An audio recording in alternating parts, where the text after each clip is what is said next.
5 bad car mods popular in Kenya.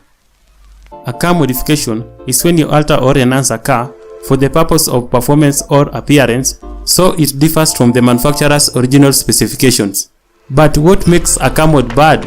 In this video, I'll go into details about 5 bad car mods you should avoid like a plague. Number 1. Spacers.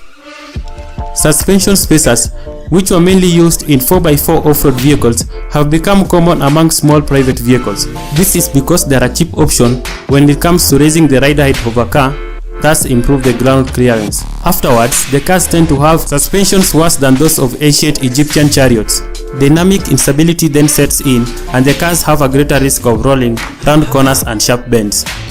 Number 2. Bull bars. Bull bars, in layman's terms, is a setup where the car chassis forms part of the body shell itself.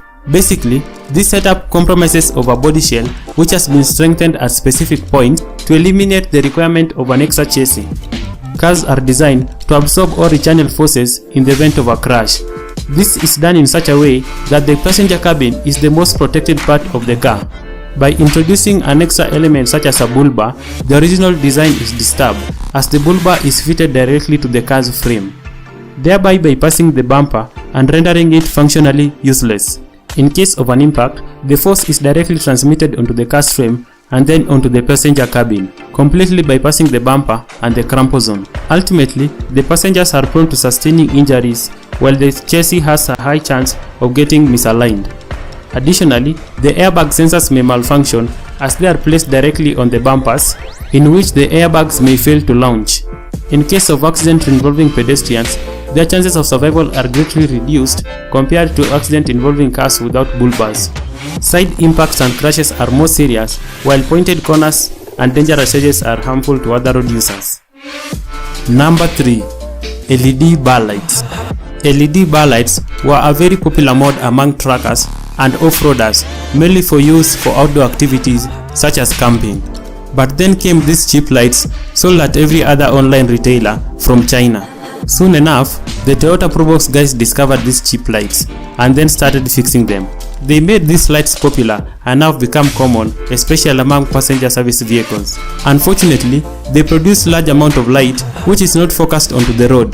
They end up blinding everyone else on the road, and quite frankly, these lights are ruthless. Number 4. Dark tint. Tinted car windows help reduce glare, control temperature inside the car. They are great for privacy and often make a car look cool. But when the tint used is too dark, it tends to defeat the whole purpose of having it tinted in the first place. One may not see out through the windshield clearly or through the rear view mirrors, thus becomes a danger to themselves and others. The best way to go about it is to invest in some good quality tint. Number 5. Strobe lights.